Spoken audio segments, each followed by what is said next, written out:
good evening. Welcome. This is Hot Edition. We're live from a news about Desa Wakanda, also live on Kesmi 107.1 in Tamale. We're live on W93.5 in Wa and beyond this evening here on Hot Edition.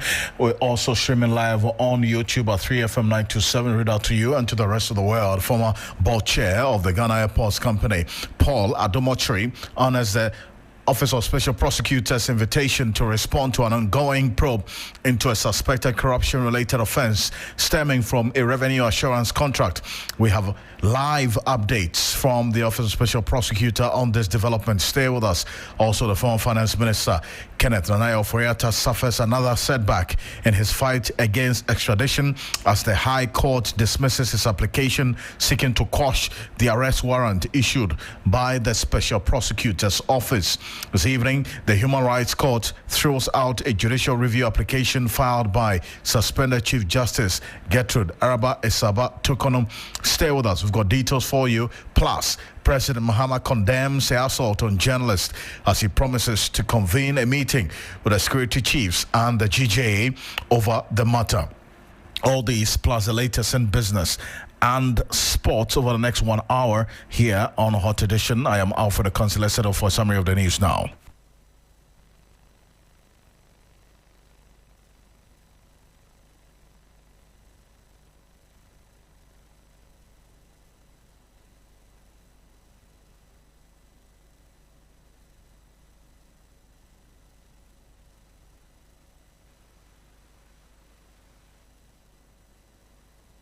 Gopena Palace with reports of assaults on drivers. The workers are demanding that perpetrators be brought to justice.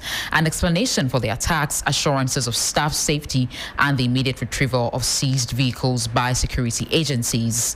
Also, a High Court has dismissed former Finance Minister Ken Oforiatta's application challenging a bench warrant and Interpol red notice issued against him. The judge ruled that the special prosecutor acted lawfully in pursuing corruption-related investigations involving procurement breaches and fund mismanagement during Oforiatta's tenure. Despite repeated invitations, Mr. Oforiatta has not appeared before the OSP, citing medical treatment abroad. His continued absence led to the issuance of the warrant and his designation as a wanted person by the special prosecutor in June. The Human Rights Court has dismissed Chief Justice Gertrude Tokonu's application seeking to halt her removal hearings. Presiding Judge Kwame Amakun ruled that he lacked the authority to address issues related to the ongoing proceedings. The Chief Justice had filed for a judicial review, arguing that the committee was improperly constituted, its process was irregular, and she had not been given fair hearing. She also raised concerns over being denied copies of petitions and ongoing and inhumane body search during hearings. Her dismissal application follows a separate constitutional case she filed at the Supreme Court, which remains pending. The Ghana Journalists Association has issued a 7-day ultimatum to the Ghana Police Service to take decisive action against recent assaults on journalists or face a nationwide media blackout on all police-related cases. The warning follows over 10 incidents, including the assault of a GH1 TV reporter during the July 11 Ablikuma North rerun and a July 30 attack on a joint news crew by alleged military officers during a demolition in Accra.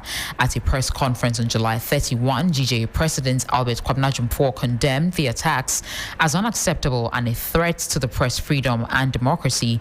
The GJA is demanding immediate investigations and sanctions against the officers involved to protect journalists and uphold public accountability. And finally, the Ministry of the Interior has officially confirmed that Monday, 4th August 2025 will not be observed as a public holiday in Ghana. In a statement released on July 31, the ministry explained that commemorative days are not classed as statutory holidays and therefore do not warrant suspension of work or public activity. Previously, August 4 had been marked as Founders' Day to commemorate the formation of the United Gold Coast Convention, a symbolic milestone in Ghana's independence history. However, the holiday was removed following legislative changes earlier this year. Alfred. Thank you very much. We're going for some more on 3news.com. Make some time and visit 3news.com. This is Hot Edition. We're live on Kesmi 107.1 in Tamale and on W 93.5 in Wa and beyond. Let's go into some more stories right now, as the former board chair of the Ghana Airports Company Limited, Paul Adomotri, is currently at the Office of Special Prosecutor following an invitation to assist with ongoing investigation into a suspected corruption-related offense which occurred during his tenure with the airport company. Paul Adomotri is a suspect in the OSP's probe into a revenue assurance contract between the Ghana Airports Company Limited and the private firm Ivatex Logistics Limited, entered in December 2024. Now, the broadcast journalist, who denies any wrongdoing or any such involvement, insists he did not sign the contract and has accused the special prosecutor of embarking on a politically motivated witch hunt ahead of his appearance before the special prosecutor earlier today.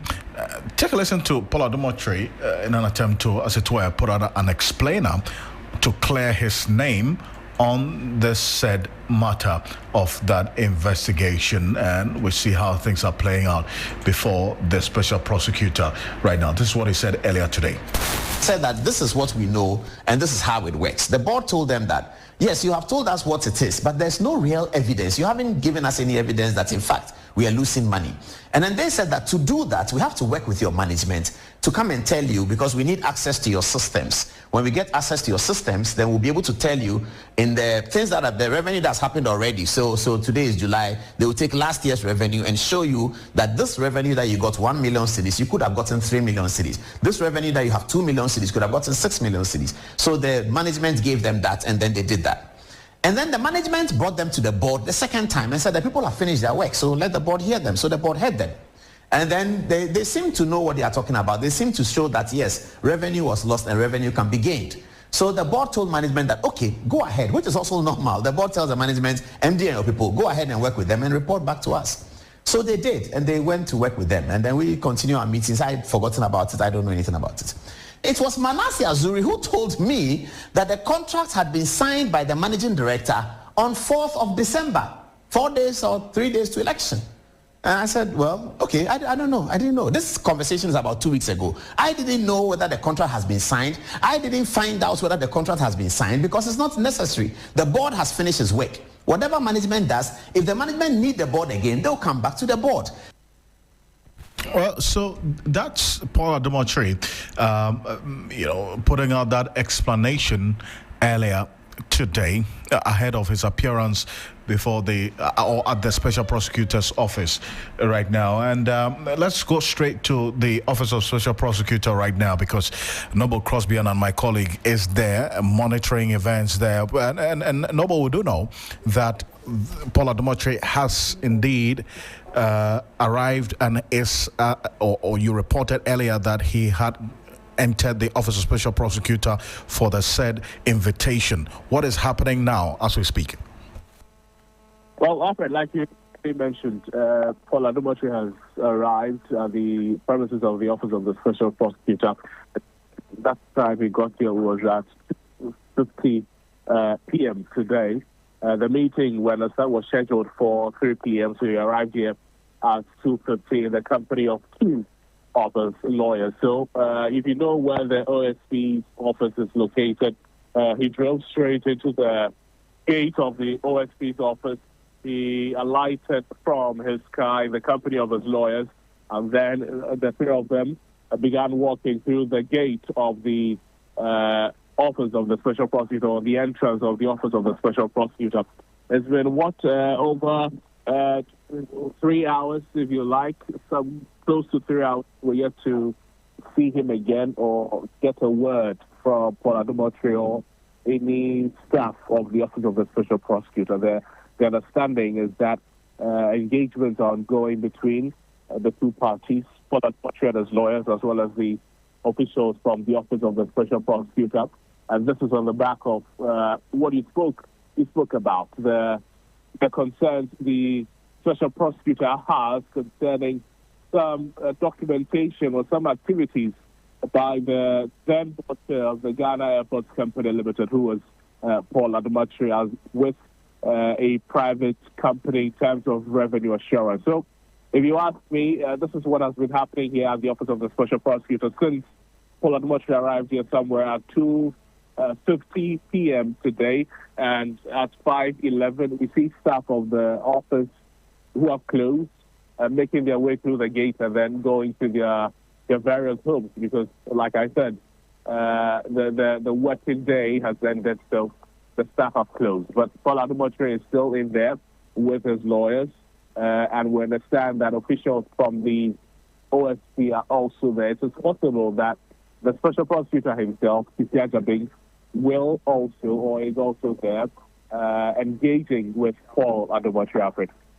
I see, but you try to paint the picture of what's happening at the Special Prosecutor's Office as we speak, because you indicated that, yes, it's past 5, they're closing right now. But how's the security situation like? Especially because we do know that area is a security zone, and as expected, Paul Adomotri himself had publicized the time that he was going to arrive at the Office of Special Prosecutor at 3 p.m.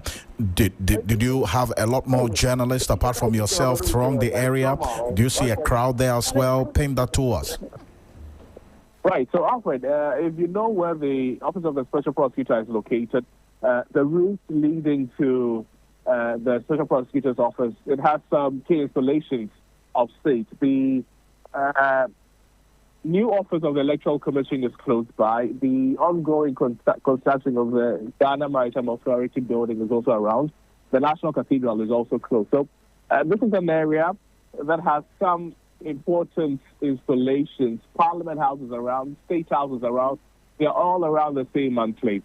But if you come here right now, ordinarily you would see police officers and some military officers, about one or two military officers at the gate of the OSP's building. That has not changed. So far, I've seen about 3 armed police officers and a military officer who are manning the main gate or the entrance of the building to the Office of the Special Prosecutor. Now, you'd also know that the Office of the Special Prosecutor is a no photography zone or no recording zone. Even vehicles are not allowed to park around the office. So a few journalists are here. I can count about a dozen of them. We're here, we've pitched camp here. We've not been allowed access because, we've not been allowed access into the building. We're standing across the street, and I'm standing right in front of the Ghana Maritime Authority.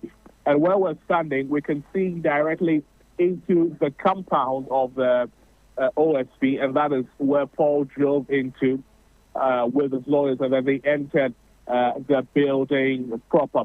For some of his supporters or some of his people who share his opinions or in his views, we're yet to see them here at the moment. It's been relatively normal, just like a normal day would have it. A normal 2:50 p.m. time would have people around, and because it is closest time for a lot of these officers, a lot of these agencies around, or state agencies around where the OSP's office is located, some offices have closed, a lot of offices have closed. So you see a lot more cars driving to where the OSP's office is located, using the route of the OSP's office. And essentially, that is what has been happening. It's all very, very regular here at the Office of the Special Prosecutor, Alfred. Thank you so much for that update and the detail.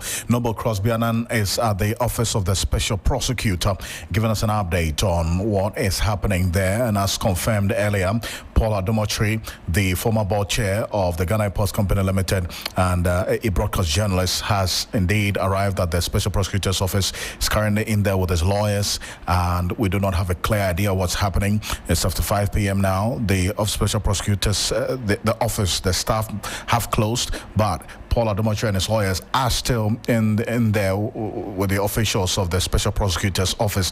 Martin Pebo is private legal practitioner. He's also been following how things have been unfolding since yesterday that we got notice of the Special Prosecutor's invitation to Paul Adomotri. Counsel, good evening. Thank you for joining us. Good evening, Mr. Ocansey. It's always good to have you join us. Now, you listen to Paul Adomotri. in that explainer that he put out earlier today, in fact, the early hours of the morning, ahead of his appearance at the OSP today, he indicates that he didn't even know that the said contract for which he's been invited has been signed, and that it was Manasseh Azure-Awini who called him and told him that the managing director signed the contract on the 4th of December, 3 days to election day, December 7, even though the board had not given approval for that. Does that shield him of any wrongdoing whatsoever?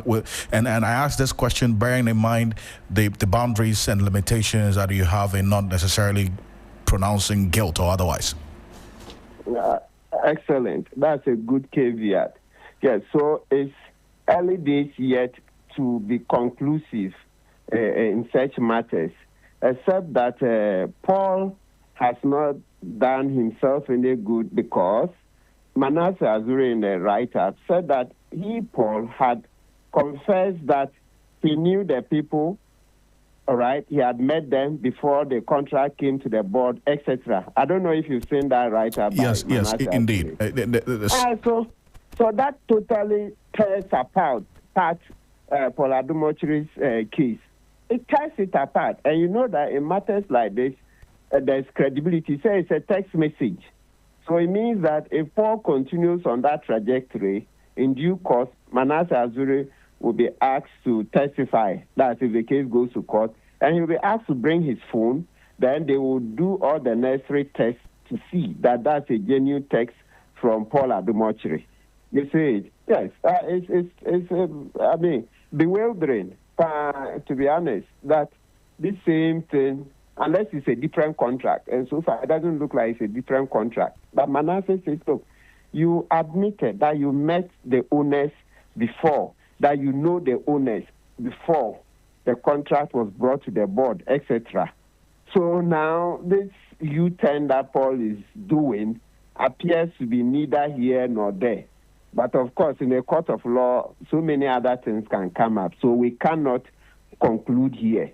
But certainly from what is playing out so far in the public domain, Paul has an uphill task. He has shredded his own case even before, anything gets started in court. But then as well, because this matter is before the special prosecutor now, and yes, he has attended to the invitation of the special prosecutor, how do you see things proceeding from this point? Well, it's likely that the case will go to court because, you know, the special prosecutor law has, it comes in stages. You know, when a petition is presented, they will first of all do some preliminary investigations. If they think this is not a case, one, within their remit, that their jurisdiction or mandate, or two, it's not a criminal offense, etc., then they don't proceed. So for the special prosecutor to have proceeded to the next stage where they're doing proper investigations and have asked Paul Adumochire to appear, that's a serious matter. It's extremely serious. That's not a child's play, because it means that the first stage has already been cleared, which is whether the case should proceed at all. So once the special prosecutor is cleared, and even before the special prosecutor gets into it and then goes to court, as I've stated, the key thing is that why is Paul Adumochire now feigning knowledge, saying he's not aware of the contract, etc., when he had previously confessed to Manasseh? So whether this case goes to court or not, already is giving Paul a huge reputational damage. Because Manasseh says, look, I'm holding the evidence here in my palm, on my phone. So Paul has set himself up for trouble. Is that necessary? Is that necessary? You know, come on. He should have known that he had already told Manasseh all of this. And speaking to Manasseh, then he would know that, look, Manasseh is an investigative journalist, and a lot of his cases end up with law enforcement. So Paul doesn't need anybody to tell him that once he's confessed to Manasseh, then ipso facto, that evidence is likely to be used against him.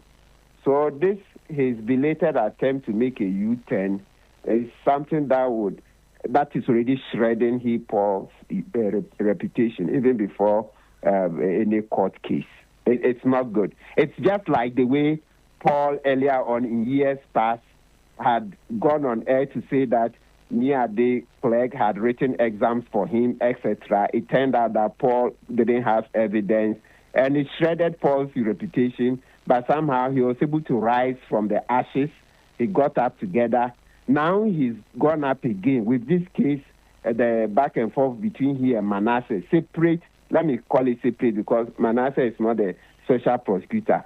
So this is also another huge howler, a huge one. It's just like what he did with Niade Clegg, saying that Niade Clegg had helped him in exams. Niade had written exams for him. He didn't, yet Paul did not have evidence. There was a lot of backlash. Those days, some of us felt very sorry for Paul, but now, years on, we see that it looks like Paul, that is his stock in trade. It looks like Paul has issues with his integrity. Because once you've confessed to Manasseh, why is he doing a U-turn? Why is Paul doing a U-turn? Well, under the law, when it comes to the criminal standard, please, to be clear, when it comes to the criminal investigations the special prosecutor is dealing with, we have not said in this interview that Paul is guilty of any offense. Far from it. I'm a lawyer. I don't need somebody to tell me that. That is Article 19, Clause 2 of the Constitution 1992. So he's innocent until proven guilty. Yes, what we are saying is that there's been some exchanges between Paul and Manasseh Azure Awini. And now Paul is saying something contrary to what he himself has put in writing. So that is giving him a reputational crisis, equivalent to what happened some years ago when he got a reputational crisis over allegations that Niade Clegg had written exams for him when it turned out to be false. So that is that part that I'm talking about. I'm not talking about criminal liability. No, the two are separate. We can always discuss them separately. Yes. For criminal liability, it doesn't lie in my hands. I have no jurisdiction to declare anybody guilty of a crime. When it goes to court, they will cross that bridge. Right. But we can say with all certainty that there is another huge reputational crisis because Paul is saying things contrary to what he has told Manasseh Awini Azure. Counsel, we'll see how the coming days will be on this as things play out in a very, very swift and interesting way. We'll keep an eye on how the Special Prosecutor's Office handles this matter as well. Thank you so much for joining us. You're welcome. Martin Pebo is private legal practitioner and joining us on this. If you're just joining us here on Hot Edition on 3FM 92.7, we're also on Kesmi 107.1 in Tamale and on W 93.5 in Wa and beyond. And we've been at the Special Prosecutor's Office just gauging the mood there. As we reported earlier that former board chairman of the Ghana Airports Company Limited, Paul Adumoche, is currently before the Special Prosecutors following an invitation to assist with ongoing investigations into a suspected corruption-related offense which occurred during his tenure as board chair of the Ghana Airport Company Limited.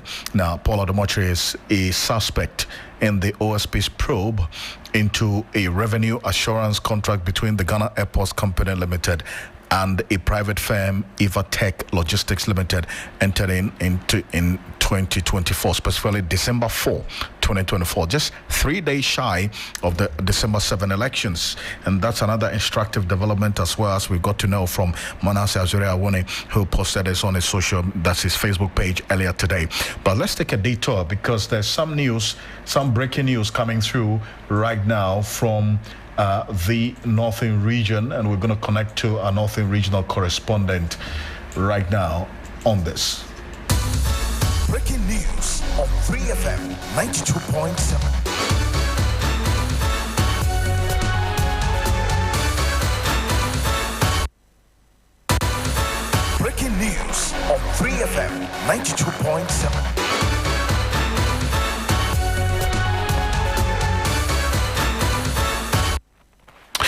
There's a news just coming through from the Northern region right now, and Christopher Mako is going to be joining us shortly, but this is the information we have from the Northern region right now. 19-year-old level 100 computer science student of the University for Development Studies, Salifu Nkonya Nuruddin, has been sentenced to life imprisonment by Tamale High Court.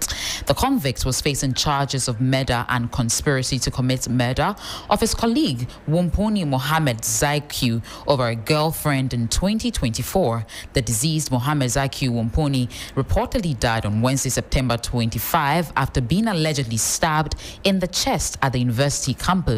His lifeless body was found on Thursday, September 26 on the university campus after several attempts to reach him on phone proved futile.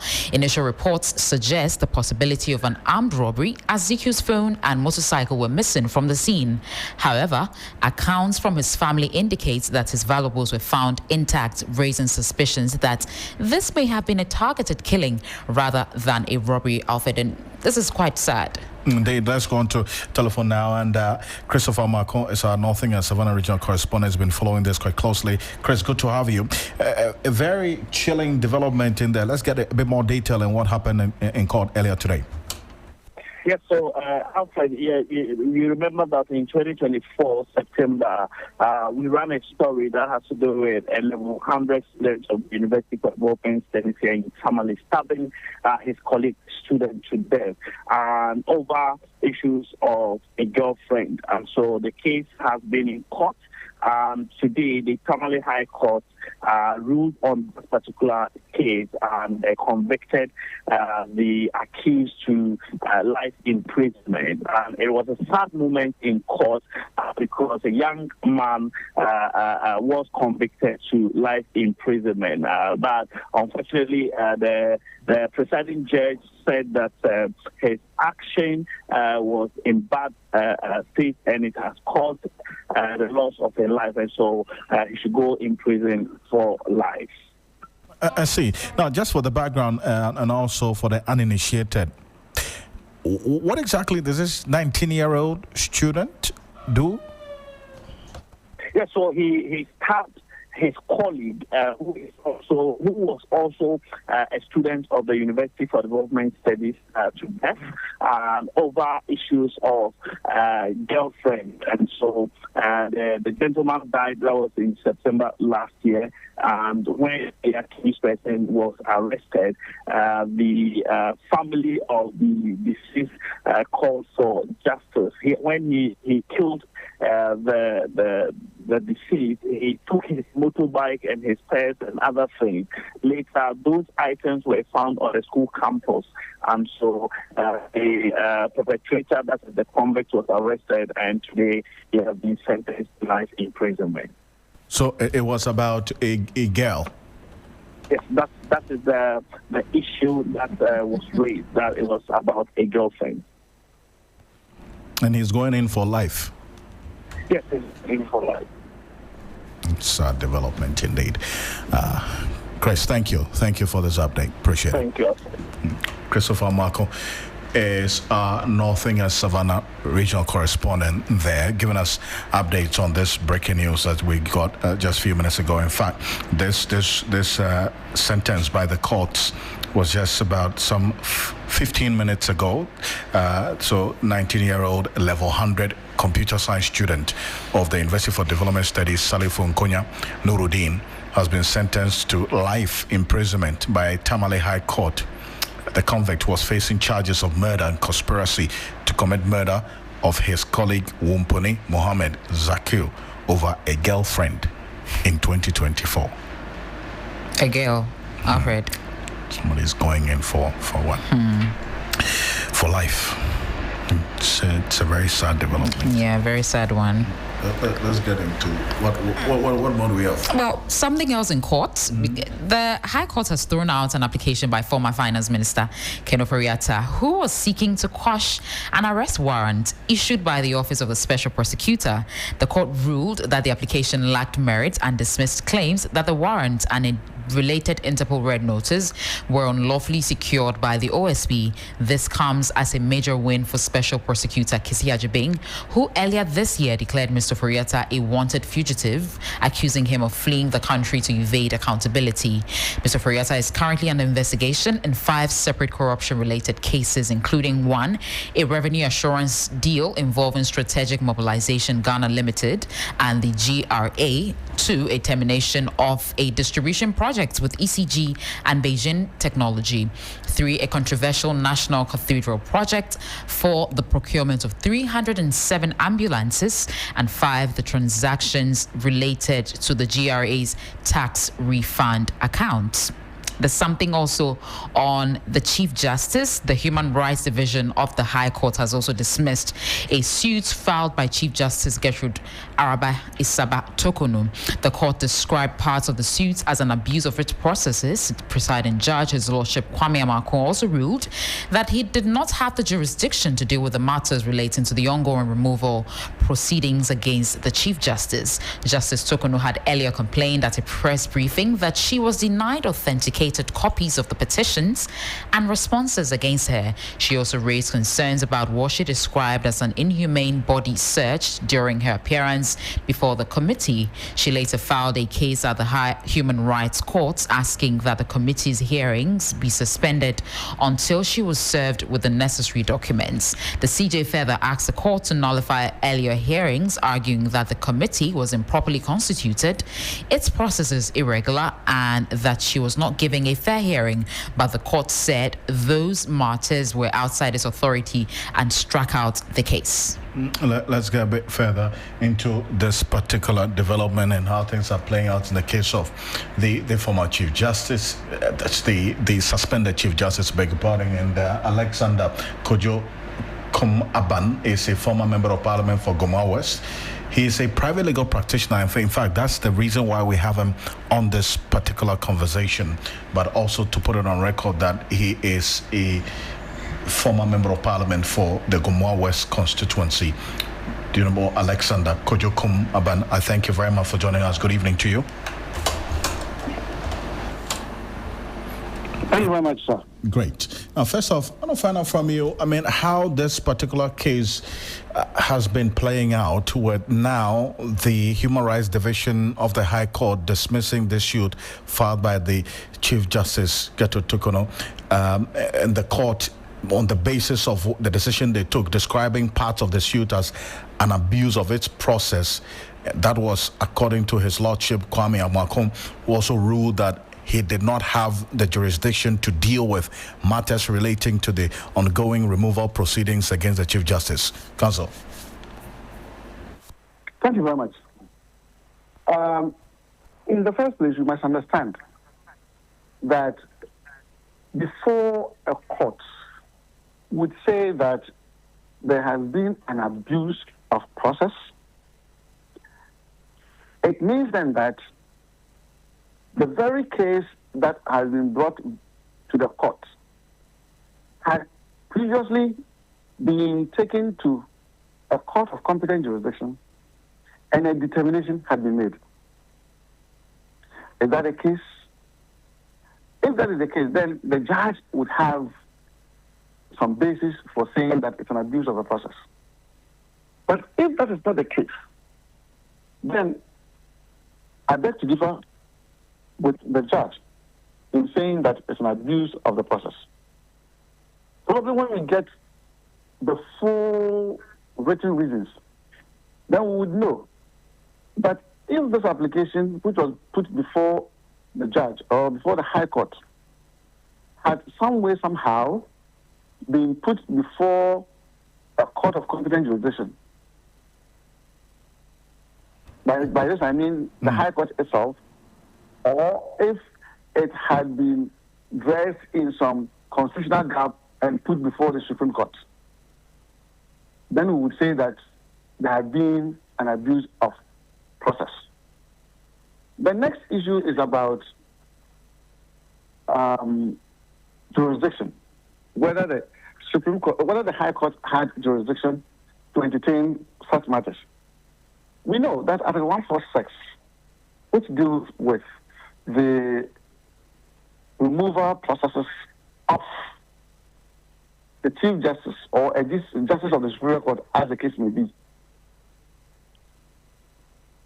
Once that committee is put together and they are exercising a judicial function, in the eyes of the law, regardless of the stature of the persons who constitute the panel, be they Supreme Court justices or persons of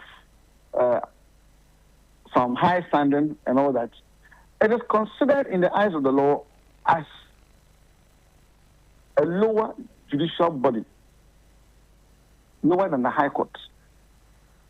And so if they make any mistake, and here I mean procedural mistakes, the High Court has jurisdiction to deal with it.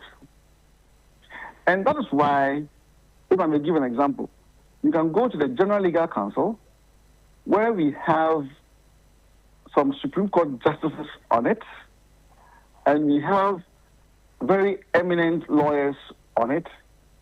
But if there are some procedural breaches, the person so affected goes not to the Supreme Court, but to the High Court.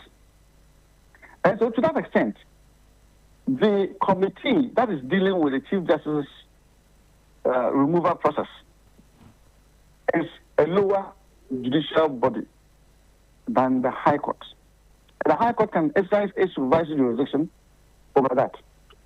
But before a High Court exercises judicial supervisory jurisdiction over it, it does not go into the merits of the matter.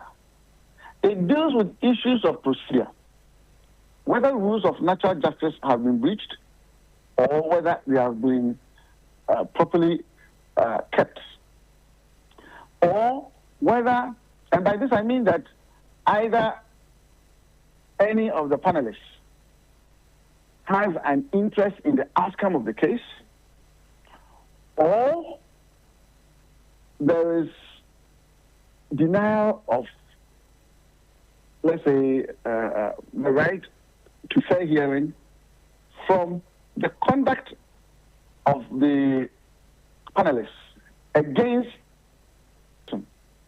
merely by reason of the stature of the people and the kind of inquiry they are making. I'm afraid I cannot agree with the judge.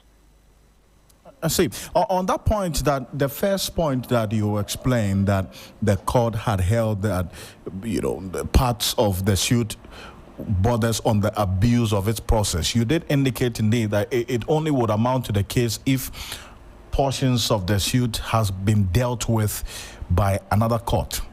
If you recall, the application essentially challenging the work of the Article 146 committee currently investigating the multiple petitions for her removal from office. I'm talking about the Chief Justice.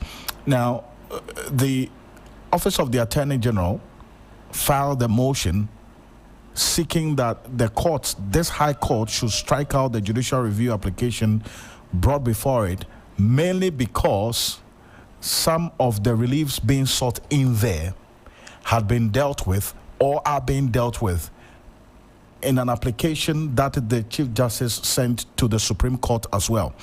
Does that answer the question about, that issue of abuse that the High Court is raising at the moment?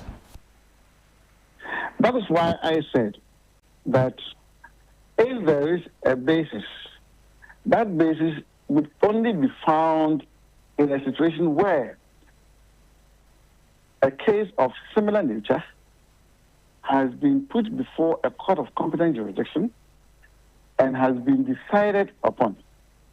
Now, it appears to me from what you're saying that the motion of the Attorney General is saying that the same facts or the same issues are being dealt with at the Supreme Court. Indeed. In fact, they said, according to the affidavit of the Attorney General, the issues raised had either already been determined by the Supreme Court or are currently pending before it, making the judicial review application legally inappropriate. That was the argument of the Attorney General. Yes, we may have similar facts, but the thrust of a person's action may be different. One may be for constitutional interpretation of the same facts, and one may be issues of addressing human rights, abuses, and all that under Article 33. So in such situations, it will be very, very good if we have the fine details of the things that have been filed before the court. And I do appreciate your thoughts on this. Thank you so much, Counsel, for your time. You're welcome, on this. Is a former member of parliament for the Gomoa West constituency, private legal practitioner, Alexander Kojo Aban in them. Let's go to the northern region now. The VRA Netco staff are on strike. Yes, they've withdrawn their services in the Greater Tamale metropolis effective today, July 31, following an attack on its staff on Thursday, July 30, 2025. Official vehicles belonging to VRA and Netco were reportedly stopped and seized by some residents with allegations that some drivers were assaulted in the process. Information gathered by 3news.com indicates that the incident stemmed from the failure of the managing director of Netco VRA to reinstate a transferred staff member despite the intervention of the King of Dabonyana, Abukari II. And we're crossing over to our northern regional correspondent, Christopher Mwako. Alfred? Right, so, and Chris is joining us on the telephone for a quick conversation on this particular development and how things are playing out there on Hot Edition on 3FM 92.7. We're also on Kesmi 107.1 in Tamale and on W 93.5 in Wa and beyond. Your thoughts, views, comments, and opinions are welcome. We're read out to you and to the rest of the world. Let's go straight to the Energy Ministry as to how they are responding to this. Richmond Roxon speaks to Tamale Metropolis, and they cite attacks on some of their staff and a reason why they feel unsafe to continue working. That's why they've decided to withdraw their services. What is the ministry doing about this? To the ministry, we've taken notice of the resolution by the senior staff in the division of VRA and Netco respectively. And the ministry, first of all, is calling for calm, that all stakeholders should remain calm, that the matter is being addressed immediately. And as you may know, the substantive minister, Honorable Jinapo, is currently on a very short leave. The minister, or the supervising minister, is Honorable Atuforsen, with the finance minister. So we are going to give him the full briefing. Engagement of stakeholders will happen immediately to ensure that this matter is dealt with. The minister will resume on Monday. Once he resumes, the matter will be addressed comprehensively. But in the meantime, we ask all stakeholders to remain calm. And also we urge the residents of Tamale and its environs, to cooperate with Netco and VRA. They are only doing their legitimate work.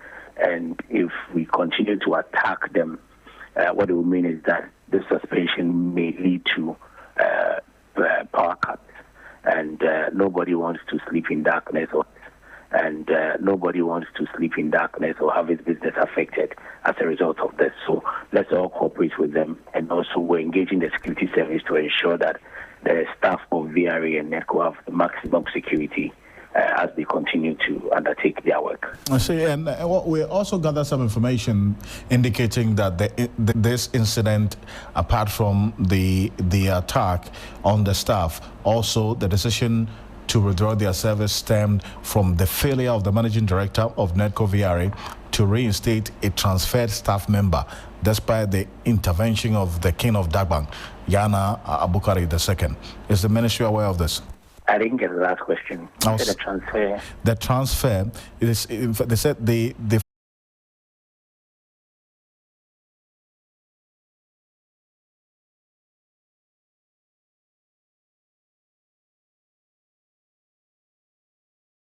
staff service withdrawal. After the police in Okoforidua have rearrested 29-year-old Vera Kosua-Asari following the death of her boyfriend Daniel Omane, who sustained severe injuries in an acid attack earlier this year. The incident occurred in March 2025 when Vera allegedly poured acid on Omane while he was asleep in his room. According to initial reports, the two shared a child. Vera is expected to have carried out the attack over suspicions of infidelity. Neighbors were alerted by Omane's screams and rushed to his aid. Vera was immediately apprehended by co-tenants and handed over to the police, while Omane was taken to the Eastern Regional Hospital in critical condition. Following her initial arrest, Vera was remanded but later granted bail.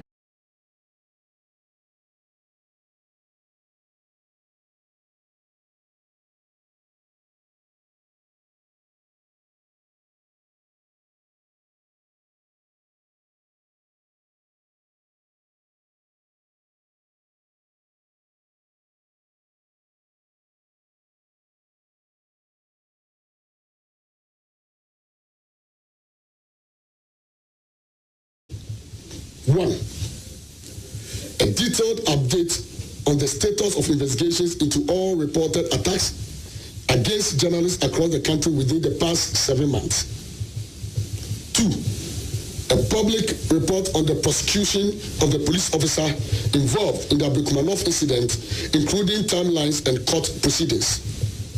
Three, clear disciplinary action and sanctions against officers or individuals who have assaulted journalists, whether in uniform or civilian attire.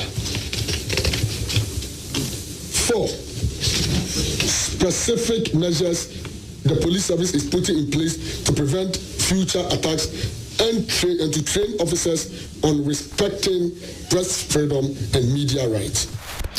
That was GJA President Albert Kwabena Dumfor speaking there. Well, this is live. We're also live here on Hot Edition. We'll be back with the latest in business and sports. Bismarck Ewusa is standing by.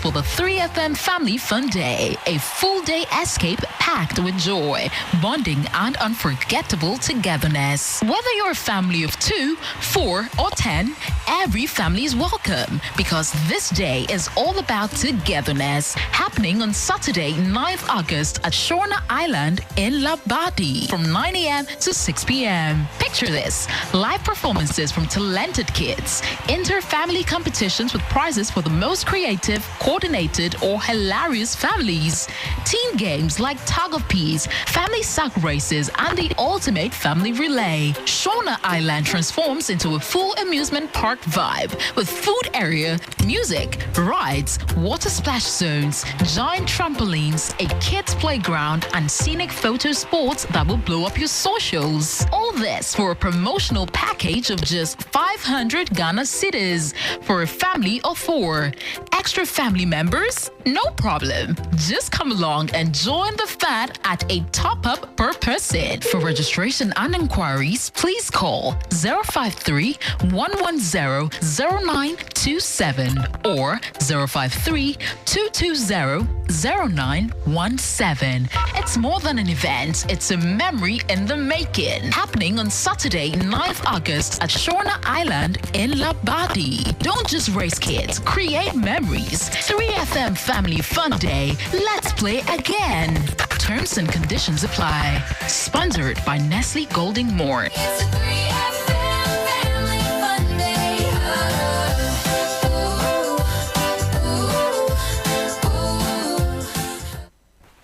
Hello, good evening, and welcome to the business segment on Hot Edition on 3FM 92.7 with me, Bismarck Ewusa. Coming up tonight, Bank of Ghana to launch gold hedging program by year end as Governor Dr. Johnson Isiama cites move to cushion against future price volatility. This story and others lined up for you. Please stay.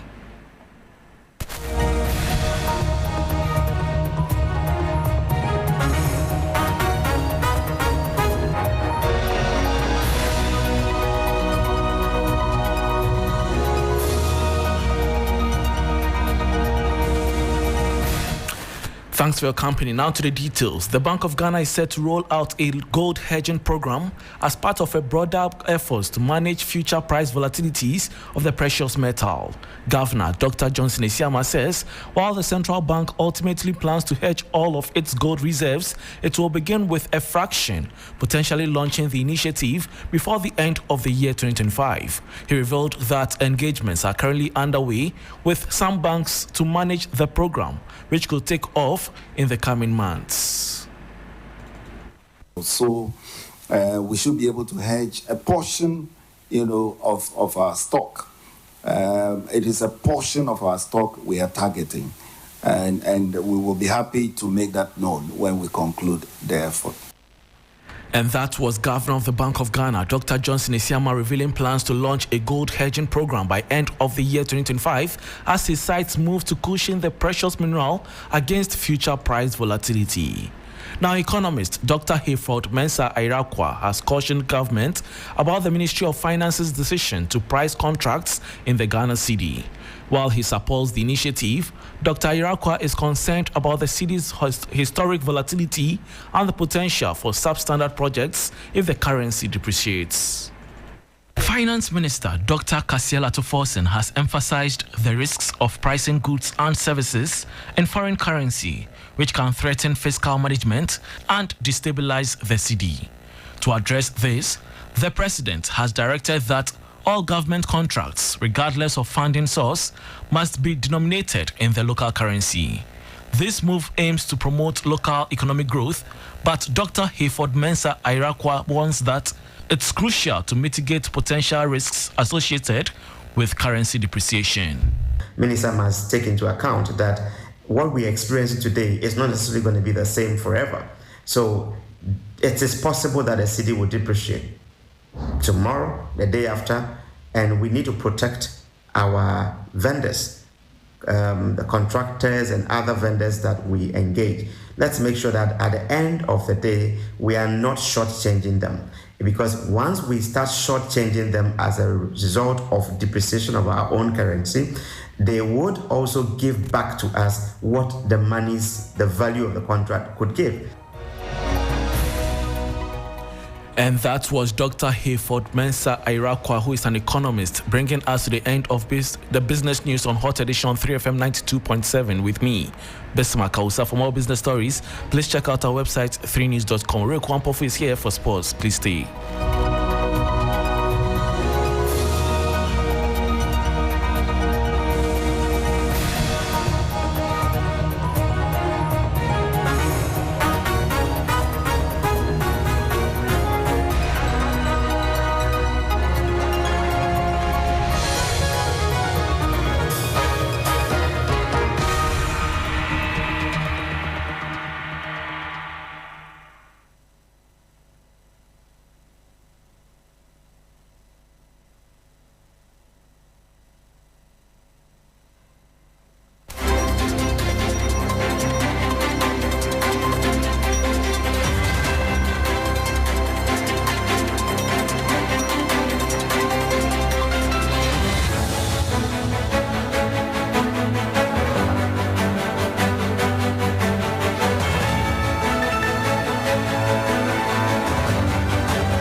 Hello, good evening, and welcome to the sports segment here on Hot Edition on VFM 92.7 with me, Ore Kwampofu. The Ghana Football Association earlier today launched a new partnership with Adisa Production Limited, marking a significant milestone in Ghana's football history.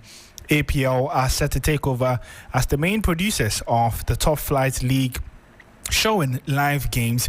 Now, according to the GFA president, Keto Kraku, this partnership will bring numerous benefits to Ghana Premier League clubs. The president also stated that each team will receive 1 million Ghana cedis before the start of the season, ensuring a stable financial foundation for all participating teams. Let's hear from the president of the Ghana Football Association. A new approach. And through this unique partnership with Adisa Productions, each one of our GPL clubs will, before the start of the league season, receive the amount of 1 million Ghana cedis each. This will be the minimum.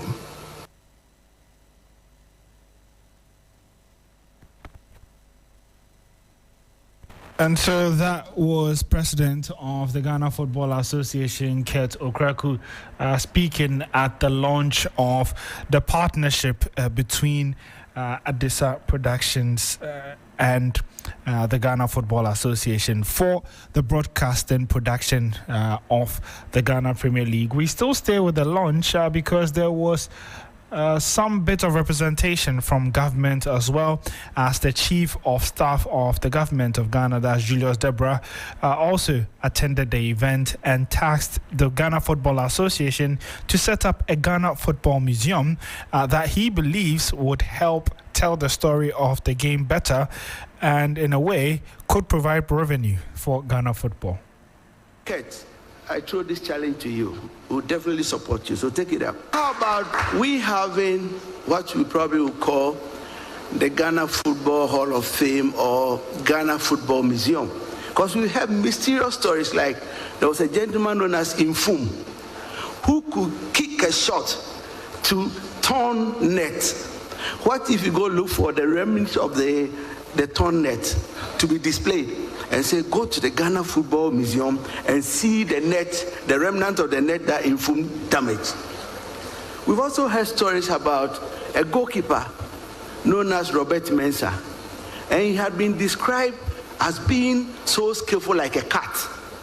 And amazingly, he used to have a cooling high cap that throughout 90 minutes, he would still have the cap on and the cap would not fall.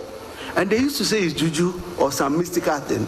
How about Kurt, you going to look for that mystical cooling high from his family and say, come to the museum and take a look at Robert Mensah's cooling high. And so that was Julius Deborah, who's the Chief of Staff, wrapping up our sports segment here on 3FM Hot Edition. My name is Oreku Ampafo.